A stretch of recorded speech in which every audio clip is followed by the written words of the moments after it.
Welcome back, WNST, Towson, Baltimore, and WNST.net.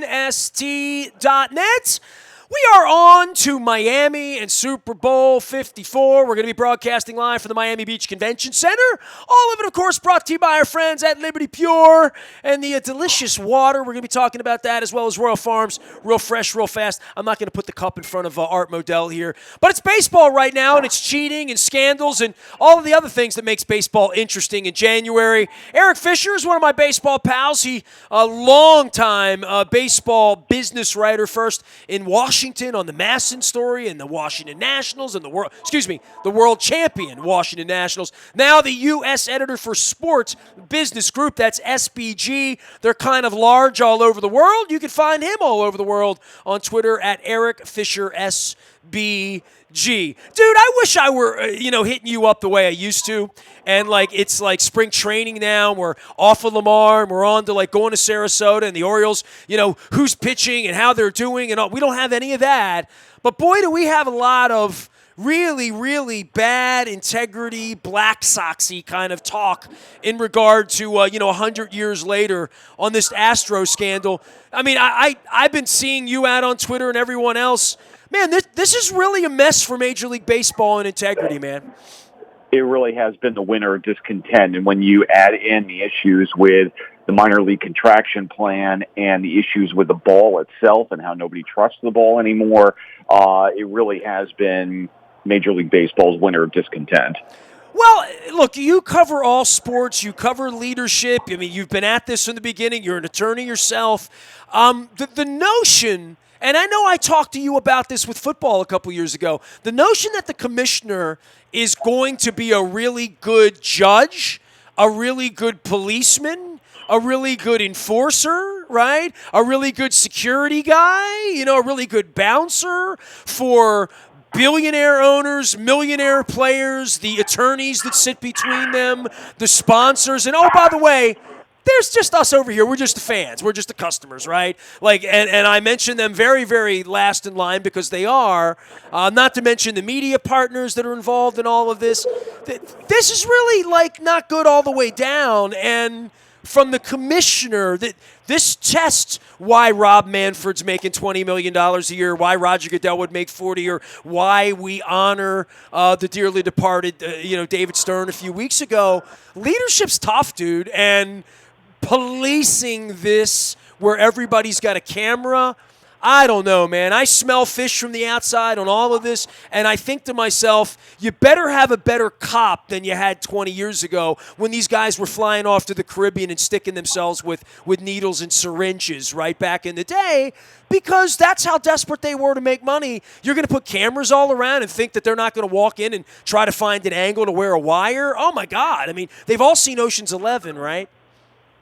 Yeah, I mean, that's the thing. The rewards of winning, whether that be for the team at large or for a player individually in terms of what the next contract looks like, the incentives are still so strong. And that's where, to your point, you really do need a strong leadership and enforcement and detection structure to deal with all of this because, again, those motivations to try to get that edge, either legally or illegally, they're still very strong.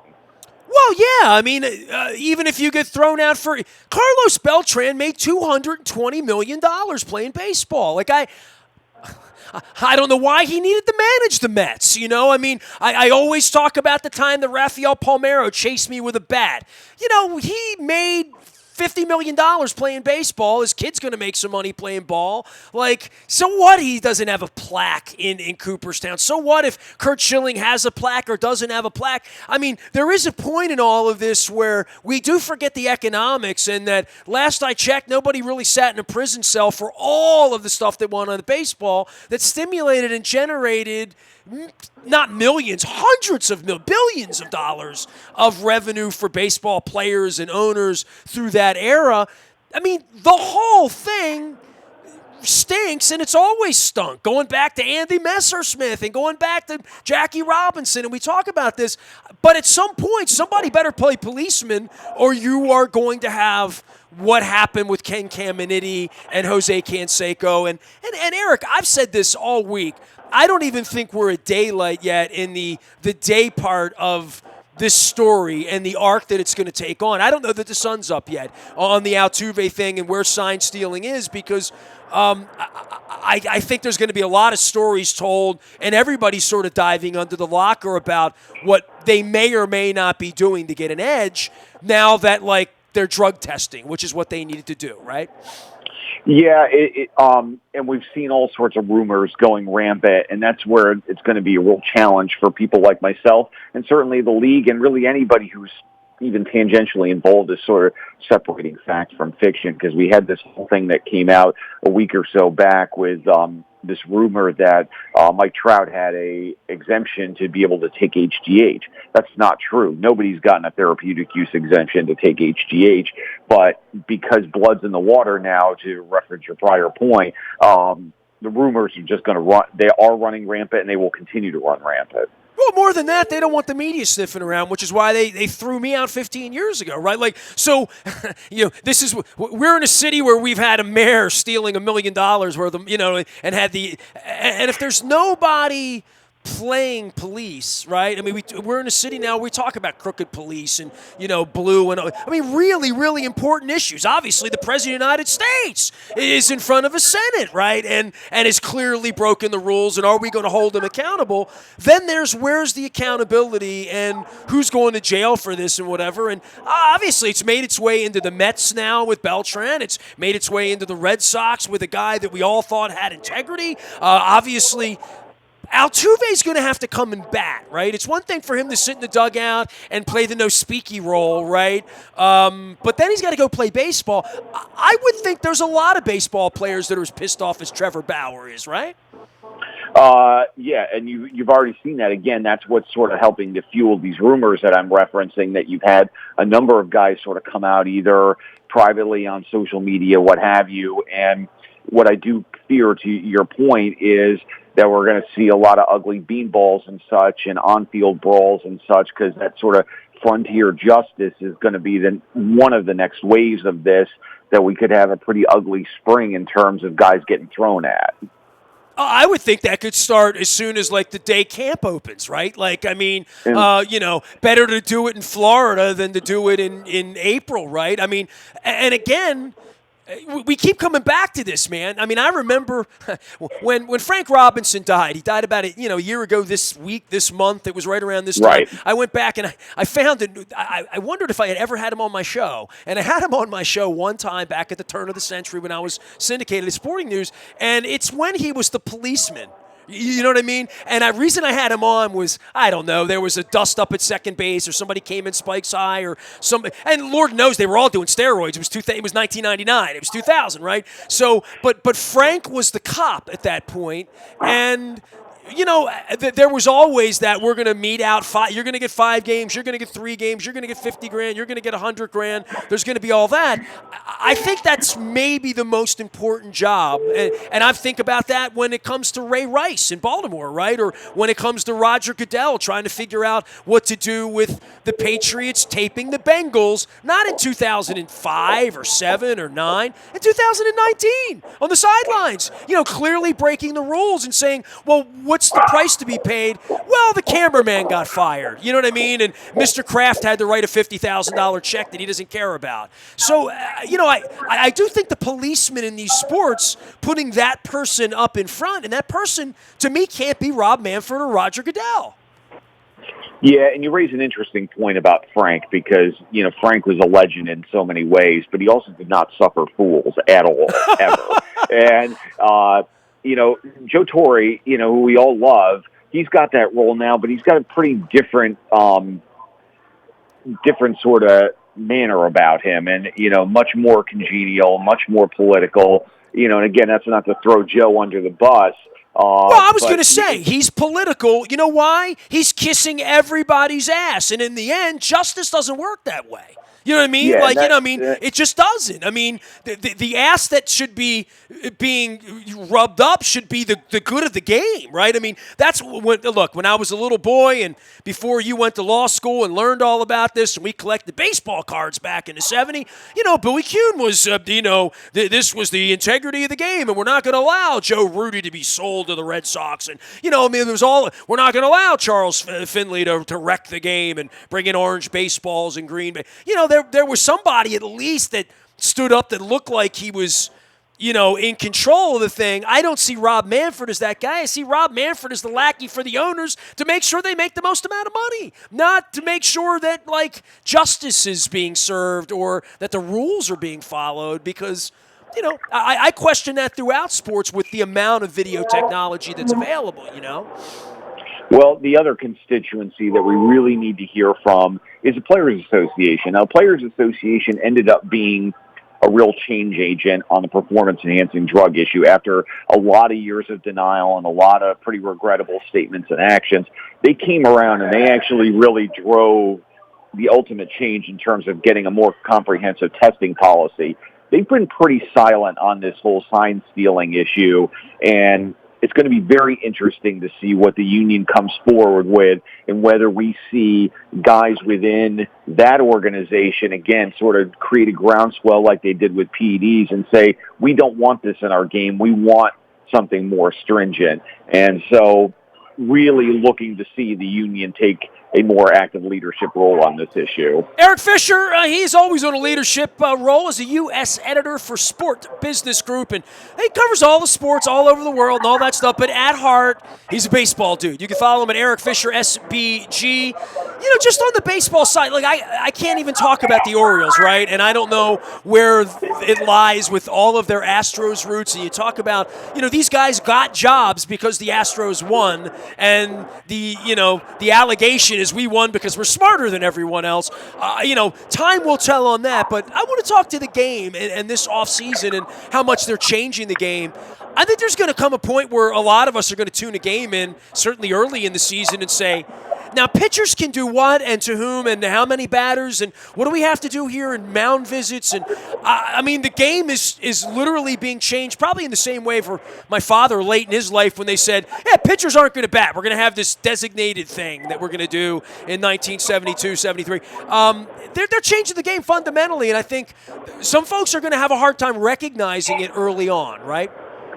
Yeah, and so the three-batter minimum for a relief pitcher, that's going to be the biggest thing. And so, that will be a change. But the thing to kind of remember is that this game has been in a constant state of change its entire way, whether it be the donut parks and AstroTurf or the designated hitter or analytics or whatever change you want to talk about.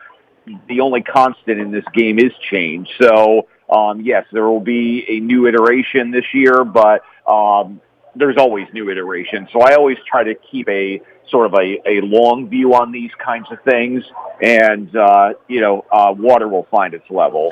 For you, with this scandal and the fallout, do you believe that there will be a wrap on this, or there will be more of this? Do you think anything like this happened anywhere else that would come out free? I can't imagine that anyone else was this sophisticated, but certainly from the Astros' perspective, the things I've seen, there were a lot of whispers around other clubhouses that they were doing it and how they were doing it. I think we've seen that in some videotape that came out afterward, and certainly players talking about, the Danny Farquhar, all the things that happened with the trash cans. I can't imagine that baseball, that at this point when guys are moving around into other places, that we wouldn't know more about that at this point, right? No, I think you were right before. I think we're at the tip of the iceberg. This is a team that we know about, that we have data about. Obviously, a report was issued and discipline was rendered, but to suggest that they're the only team, that doesn't seem to hold water. So, yeah, I think you're right that we're just at the beginning of this, and we never really may get to the full wraparound on this. much like we never really got to the full scope of what the extent of the PED situation was. Let me take a quick left turn because I'm going to Miami next week for Super Bowl. Any thoughts on the NFL right now and the Super Bowl and where we are? I mean, obviously, I'm in a town where we went 14-2. Everybody was excited. We had purple fever. I mean, we got that old feeling back again, and it's gone now, and that's cool and whatever. And Patrick Mahomes, and it's going to be a great week and all that. But for the league itself, the league has proven pretty resilient lately, right? Like through the incredibly so. Yeah, I mean, against the world and against all other markets, right? Yeah, so the conference championship games, they took a little bit of a ratings dip, which is really a reversal from the entire season. Regular season ratings were up. Ratings were up for the wild card and divisional rounds. Ratings will probably be up for the Super Bowl itself. Attendance was down a little bit, but merchandising is up. International growth is up. And despite everything that you hear about concussions and youth participation rates and all of those other warning signs, you are correct that this league, that Teflon reputation is still very much intact. There was a point a couple years ago where I thought, hey, man, they all have new stadiums now. We're done, right? And then I'm like, no. You like Jerry's World? We'll give you Minnesota. You like Minnesota? We'll give you Atlanta. Hey, Atlanta's not good enough. Let's do L.A. Hey, let's open Vegas and the black spaceship that sits right off the strip. They still have more rocket ships, don't they? And I guess the next rocket ship's going to be the Jaguars or the Chargers or whomever they're going to try to take over to London, right? Yeah, more broadly, the next rocket ship is just Europe writ large, that they're going to do more games over there. They just did a big merchandising deal over in Europe, that much like what the NBA is doing under Adam Silver, and it started before with David Stern, that really the world is really the next big growth engine, and you're going to see more. I don't know if we'll ever get to a permanently placed franchise over there, but you're going to certainly see a lot more activity, both games and commerce happening over there and other parts of the world too. My dude, I appreciate you, man. This is a weird off season. I have nothing on the Orioles other than they're going to play in a couple of weeks and Jose Iglesias. So at some point, if we're going to talk baseball, we got to talk about topicality. I appreciate you coming on. Hopefully, the next time we talk, it's something Oriole related. Trey Mancini. All right. Fair enough. Eric Fisher joining us here. He loves baseball. I love baseball. He joins me. I love that he comes on. You can find him at Eric Fisher SBG. He is the U.S. editor for Sport Business Group, and I could talk about a whole bunch of sport business things with him.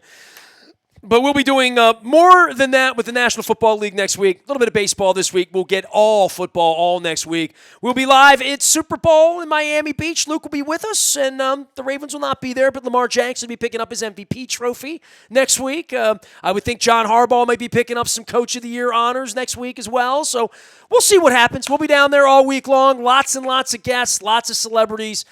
Too many to name. Find us out on the buyatoyota.com audio vault 24 hours a day. Make sure you're getting our morning newspaper. It's all delivered by Planet Fitness at planetfitness.com. $5 down, $10 a month. Get in the best shape of your life. It's cold out. It's warm inside Planet Fitness. And don't forget, any breaking news happens first on the WNST Tech Service. All brought to you by Coons Ford of Security Boulevard. And Dennis will be here from 3 until 5 on Thursday. It is the Dennis Colazzo Show. Peter will be running around. I'll be checking in. And then we're off to Miami. Party in a city where the heat is on. There you go. I'm Nestor. We are WNST.net, AM 1570 at WNST Towson, Baltimore. We never stop talking. Baltimore sports.